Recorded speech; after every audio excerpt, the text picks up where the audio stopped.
Good evening. I think we're alive. As soon as you can see me or hear me, please say a little hello, just so I know that everything's working. This technology is amazing, but it usually works.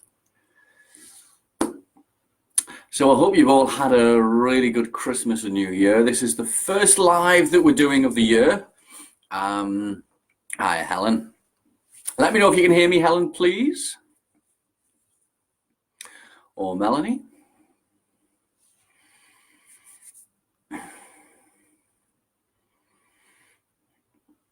Okay, so this is our first, thanks Melanie. So this is our first Facebook Live of the year. I was planning to do some earlier, but unfortunately that horrible coldy, flu, man flu thing, excuse me, got hold of me. I've had it on and off a couple of times in the last couple of weeks, but I thought it was time to get on and crack on with some stuff. So there's plenty to do. So yes, I hope you've all had a good Christmas and New Year. So tonight we're talking about better sleep, some great tips and techniques. Thanks, Mel. Yes, some great tips and techniques for better sleep. Sleep's something that affects, or poor sleep is something that affects quite a lot of people, especially when people have anxiety and stress, depression, worry problems. It's very easy for people to be lying there at night feeling rather lost. So there's lots of things that we can do that can help with sleep, and I'm going to go through quite a few of these tonight, and I want you to practice them. Let me know how you get on with them and come back to me. As ever, if you have any friends who could benefit from some of the tips and techniques, please do tag them in this post. And as usual, we'll put a link to our YouTube channel, which has lots and lots of these videos. We're adding new ones almost every day at the minute, so that's good. So let's crack on and get started with some good tips for sleep. So sleep issues can affect anybody, whether you're healthy or unhealthy. People seem to go through patterns in their life where they suddenly struggle with sleep. Some people sleep all night, some people sleep in different ways. And I think the first thing we've got to realize is that that is quite normal. I know some years ago I went through a patch and I was told, well, it's normal to go to sleep and then wake up and go to sleep again. And sometimes if you beat yourself up about not having enough sleep, you then feel awful. You're telling yourself that you're going to wake up and feel awful, which you shouldn't. You should just basically say, okay, I can survive tomorrow on a little bit of sleep. I can feel good. And that works quite a nice way. If you mentally beat yourself up and then you wake up at 6 or 7 and feel awful, the rest of your day kind of goes downhill. So don't worry what your sleep pattern's like. Just worry about, or don't worry about it, is work to make your sleep better. There's lots of things that we can do. So the first thing I suggest is if you're having sleep problems is to go to bed at the same time each night. Your body likes a routine. Yes, we need some flexibility, but going to sleep at the same time really helps because then the body knows that it's getting ready to sleep, and it just helps to relax into that pattern. Especially when kids are involved, it's important that we do try and get them to sleep at the same time each night, but don't stick to it too rigidly. And it also helps to get up at the same time each day because then your body clock starts to adapt and find out where it is, and it helps you to do that. And of course, your body and your mind like a similar routine. So going to bed at the same time, getting up at the same time works wonders. It might be when you first start doing that you get up in the morning and you feel awful. But once you've done it a while, you get used to it and it works quite nicely. The next tip is quite a good one, is that your bedroom is meant to be for sleep only, except for a bit of romance now and again. So the idea is you shouldn't be watching TV in bed. You shouldn't be looking at your phone, watching YouTube. Keep your mobile phones out or put them to the side because it's very easy to get distracted with them. And if you use your bed for a place to sleep, again, you're training your mind and your body to know that's where you go when you need to sleep. And it helps quite a lot to do it that way. The other big tip for the bedroom is don't keep it too hot. Lots of people have the bedrooms really warm, and it's better to keep the bedroom cool, but to have lots of blankets and duvets and snuggle up and be cozy. And doing it that way, for some reason, if the air is cool but you're nice and cozy in the bed, we sleep an awful lot better. So try and keep the temperature in the bedroom really cool. The fourth step is really a big one, and this is developing a bedtime routine. And again, this is a way of sending a message to your mind and your body that you're getting ready to sleep. And we need to do this on a regular basis just to get into a good routine. So some of the things you might want to do, as we've already mentioned phones, is switch off your phones before you go to bed. Don't have them at the side. Switch off the TV, all the devices, don't play games, and avoid overstimulation. And you want to start doing this at least an hour before you go to bed. So it might be we switch off the telly, we put the phones down. We know that with the TV, the laptop and the phones and the tablets, there's a blue light in there, and it's suspected that the blue light is very similar to the sort of light that wakes us up in the morning, that creeps through the curtains. So it helps if we can start to switch that off and start to think about different things. Some of the best things to do is just now before you go to bed, start to read. And you want to read something nice and relaxing and calming. And that works for most people. I'm the other way around. I actually need to read something that's quite engaging or listen to something, because that sends me off to sleep at night. So try and see which work for you. So read a fun, relaxing book. Doesn't have to be anything crazy. You could be doing some of this coloring in, the mindfulness coloring in. You might want to do some drawing. Just decide to disengage from the world and do something nice. Another big one is listen to some relaxing music. I find this is very good. Either listen to some meditation, some self-hypnosis, something nice and relaxing for the brain. Is a good way just to help the brain to slow down and relax. Remember, if you're watching the news or a racy film, violent film, this stirs up emotions in the brain. So things that slow it down work really nicely. Warm baths or showers are quite a good one. Now, it needs to be warm, not too hot, because usually when we get a really hot bath or shower, it starts the heart going and it really pushes up the energy levels. For some people, it does send them to sleep, but a warm, soothing bath works really nicely. And if you are having a bath, maybe use some essential oils. Make sure you use essential oils properly. They're great to put in the bath and they're great to put in a little diffuser. You shouldn't really be ingesting them unless you know what you're doing. But things like lavender can really calm some people down. Some people find mint or sage. There's different ways for different people. And it's just about getting to this routine where you start to slow down, same time every night, switch off the telly, start reading, listening to music. Do whatever you need to do to feel relaxed, and that will really help you get back off to sleep. Another big tip is the right use of foods. Now, I was quite shocked that food can make such a difference to how we feel. So one of the things that's really good is baked or mashed potatoes help us to get off to sleep. They produce those feel-good chemicals in the brain and the body. So if you're having trouble getting to sleep, you could quickly whip up some baked potatoes or mashed potatoes, which aren't that quick, but do it. And this helps us just to relax. It releases nice chemicals. You can also use things like pistachios. Now, there's some studies out, and I'm sure there's one on my timeline. If you have a look, pistachios, just a handful of pistachios a night, help to produce some nice, relaxed hormones and chemicals, and are proving to be better than an awful lot of medication, but also a lot of the herbal medication you can get as well. So just a handful of pistachios. If you can, try and get them nice and clean where they're not totally salted and roasted, but they produce the nice chemicals we need in our mind and our brain to get going. Other healthy nuts, just a handful of uncooked, unsalted nuts. So things like almonds, walnuts, Brazil nuts are all good for the mind anyway. Give us those good omega oils. Just taking those as well a couple of hours before we go to sleep. Those daily seem to make quite a difference. Fruits, there's some really good fruits that helps get to sleep. We know that if you eat a couple of bananas a day, bananas help us to get those feel-good chemicals again. They're really good for us and they help us to relax.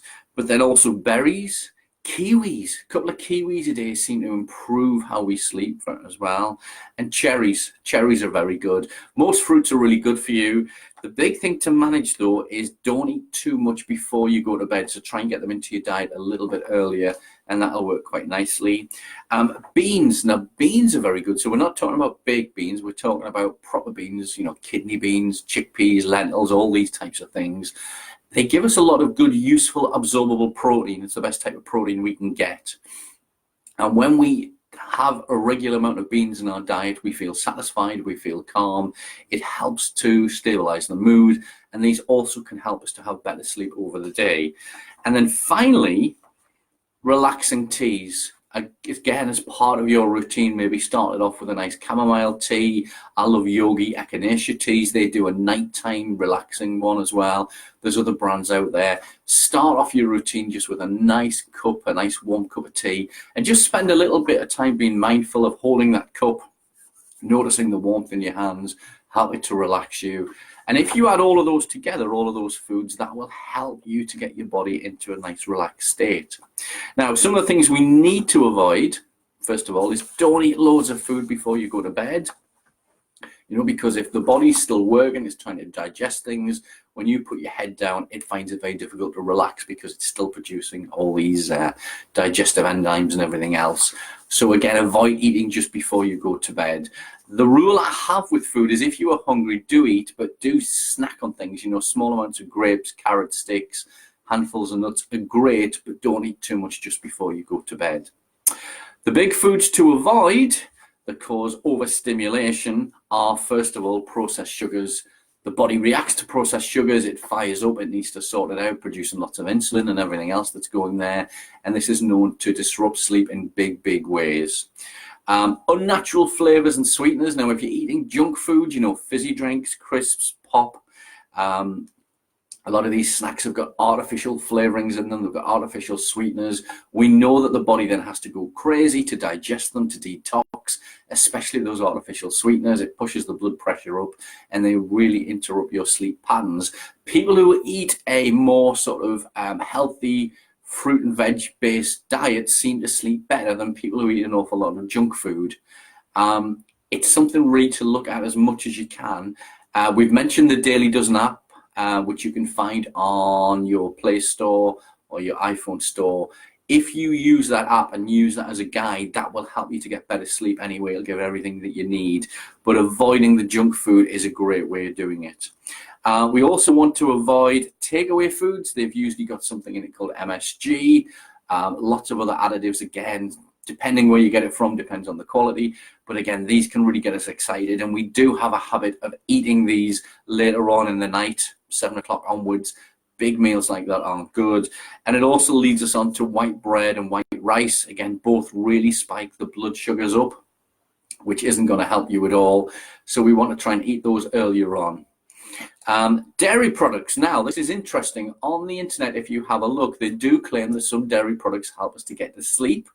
However, there's lots of other research that causes exactly the opposite, and I'll explain exactly why. Naturally, in breast milk for babies, there's something in there called casomorphine, which, yes, is a type of morphine. It helps us to relax after we've had a feed when we're babies and helps us to get off to sleep. However, when we look at if you're drinking animal milk, such as cow's milk, it's much stronger. Baby cows are much bigger than human babies, and there's a lot more casomorphine. And then if we move to turn it into cheese, we dehydrate it, we make it a lot stronger as the casomorphine strength, and people eat it because it's addictive and it's relaxing. However, we know it disturbs dreams, we know it causes an awful lot of problems, and if we're consuming that on a regular basis, it is known to disrupt sleep. It's kind of, we're taking a drug, and then when we stop eating, we're craving it a little bit. And I've even seen people get the shakes as well when they come off the dairy products. So I would say avoid dairy products. If you're going to eat them earlier on and don't have them too late, because they do disturb the sleep and they do mess about with the brain. Now, alcohol's a great way for going to sleep, many people think, but actually usually what happens is we pass out.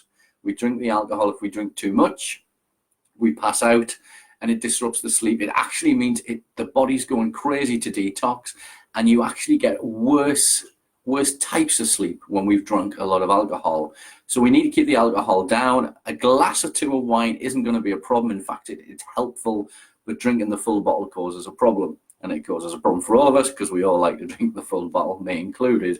So just be careful with alcohol because it really can disrupt it. And again, alcohol and caffeine both stay in the body for quite a bit of time. I know we think sometimes, you know, we drink it and it's all gone, but there's residues, and caffeine, for example, has a half-life 12 hours. So anything you drink at 12 o'clock midday, caffeine-wise, half of it's still going to be there at midnight. And that's something we've got to think about. Now, caffeine doesn't just come in coffee, it comes in colas, it comes in energy drinks and all these other things.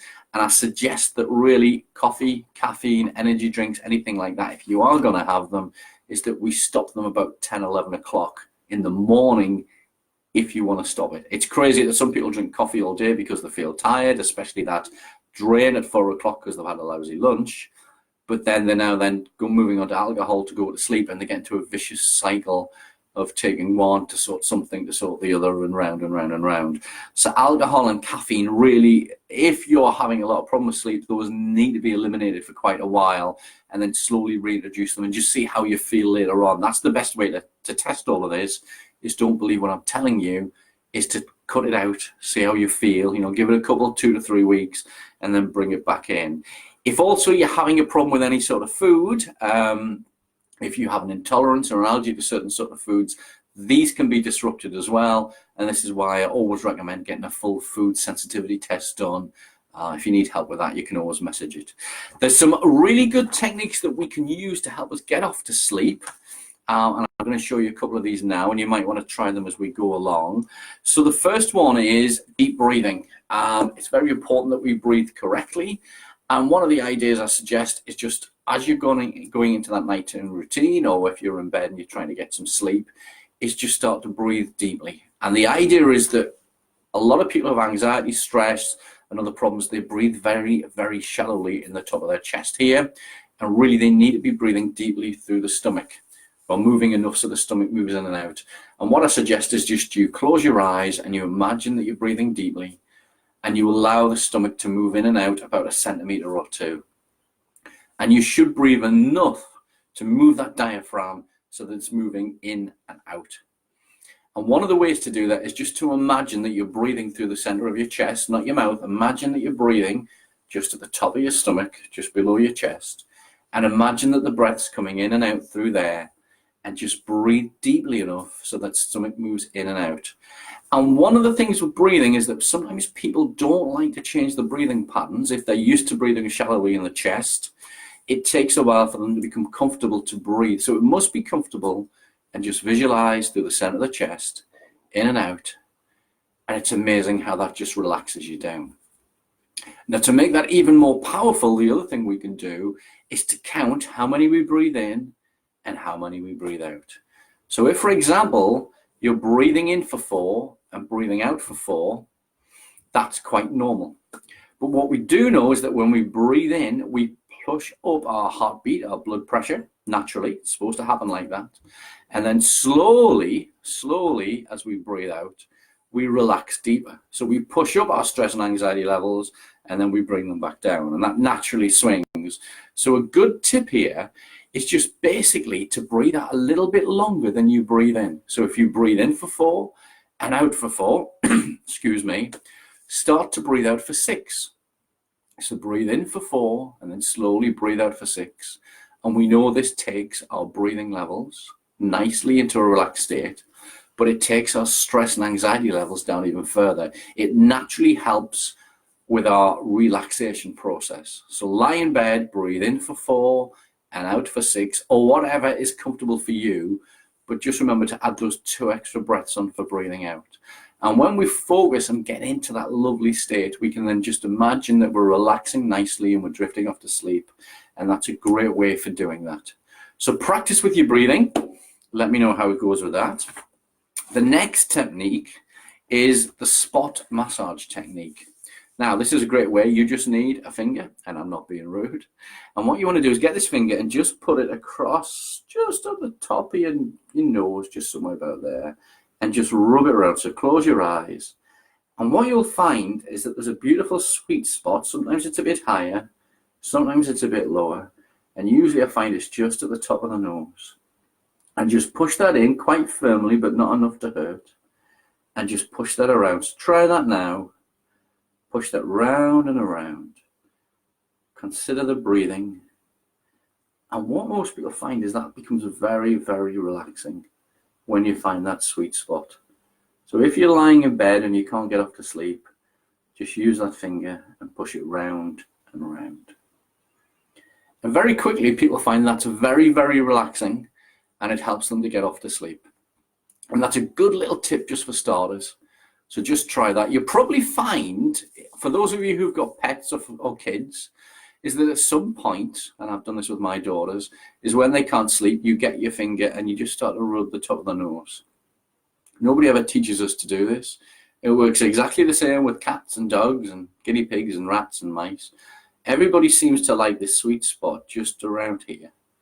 And it just helps to relax people and go off. And there's no reason why you can't use that on yourself. So that's a really good tip. Practice with that one and see how that goes for you. The next one is something we call eye breathing. So this is quite hypnotic as well. So the idea is keep your eyes open and breathe in for 4. And then breathe out for 6 with your eyes closed.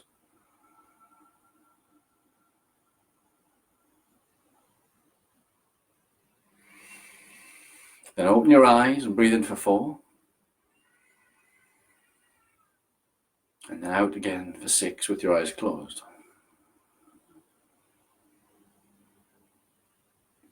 And just repeat that over and over. And it's very, very hard not to fall asleep while doing that. So lie in bed and make sure you stick to it. Your eyes are going to flutter and you're going to feel rather tired. But again, breathe in with your eyes open.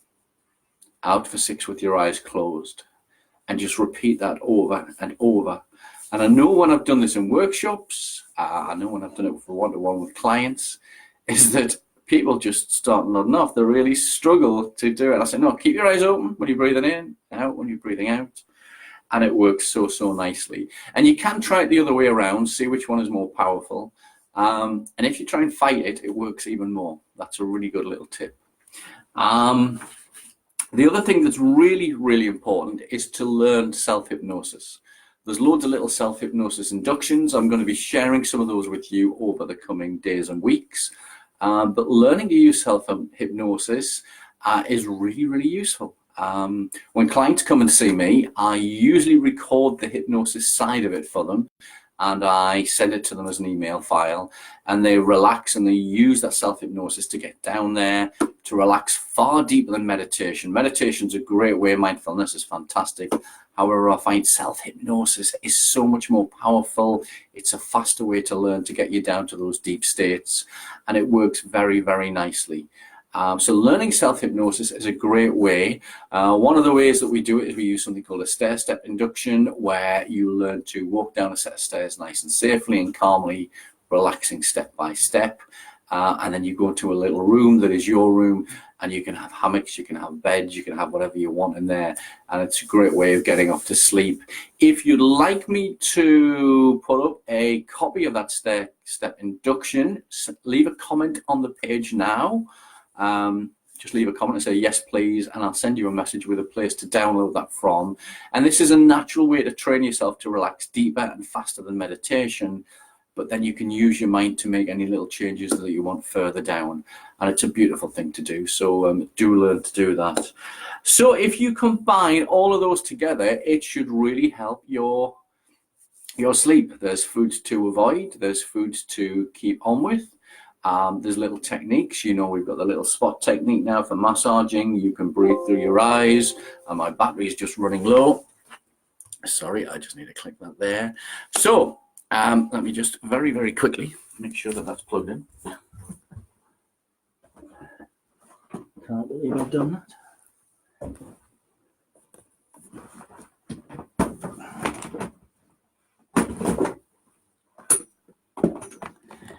And we should be back there now. Yes, we've got power again. So we've got quite a few different techniques we can use there. We can use the little spot massage. We can breathe through the eyes. We can change our diet. We can put a little routine together. And all of these combined with a little bit of work will help you to really make such a difference when you're trying to get off to sleep. So try those. Do let me know how you get on. If you'd like a copy of a stair-step induction, just put a comment there or send me a message, and I shall send you the place to get that from. Finally, if anybody would like any help with anxiety or stress, I do offer a couple of free strategy sessions every week. If you'd like those, do get in touch. Sorry, I'm out of breath now after finding that cable. do drop me a message. We can sort out a strategy session.